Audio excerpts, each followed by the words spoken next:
আপনারা লক্ষ্য করেছেন না, আমাদের একজন নির্বাচন কমিশনের কিন্তু একটা বক্তব্য আছে, মাসুদ সাহেবের একটা বক্তব্য আছে। উনি বলেছেন যে এই অনেকে এই সব অভিযোগ তুলতেছে যে নির্বাচনের পরেও ওগুলো খতিয়ে দেখা সম্ভব।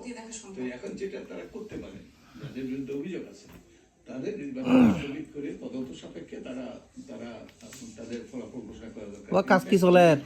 এই যে সরফরাজ, আমি একই কমিশনে ছিলাম, এই সরফরাজ, সংস্কার কমিশনে আমরা কাজ কি বলেছিলাম করতেছ? অনেকগুলো সংস্কার প্রস্তাব দিয়েছিলাম। হ্যাঁ, সংস্কার প্রস্তাব হলো যারা এই 6 মাস আগে এই সরফরাজ, তাদের ঋণ সরফরাজ, কি কাজ করতেছ? এবং কোনোভাবে যেন কাজ বেড়ে গেছে না?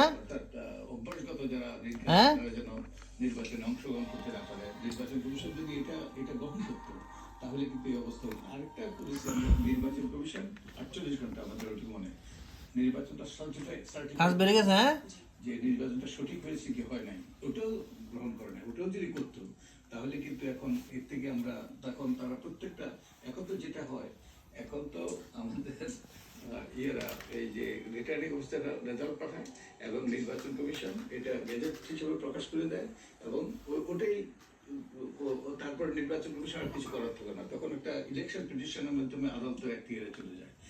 কিন্তু তাদের যদি সার্টিফাই করতে হতো নির্বাচনটা সঠিক হয়েছে, নির্বাচনটা সুষ্ঠু হয়েছে, গ্রহণযোগ্য হয়েছে, তাহলে কিন্তু তাদেরকে দায় নিতে হতো। এখন নির্বাচন কমিশন কোনো দায় নেয় না।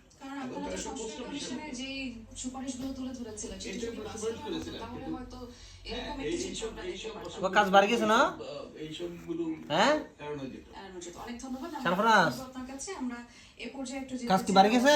আপনার কাছে, যিনি সাবেক সচিব, অনেকক্ষণ যাবত আপনি আলোচনা শুনলেন। আপনি গতকাল থেকে একটি বিষয় নিশ্চয়ই খেয়াল করেছেন, একটি অর্থ লেনদেনের বিষয়ে বারবারই গণমাধ্যমে উঠে এসেছে। অর্থাৎ কিছু কিছু জায়গা থেকে অর্থ সহ আটক করা হয়েছে বেশ কিছু দলের কর্মী এবং নেতাদের।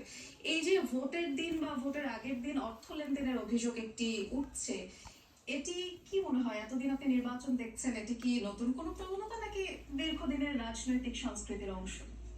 আমি 19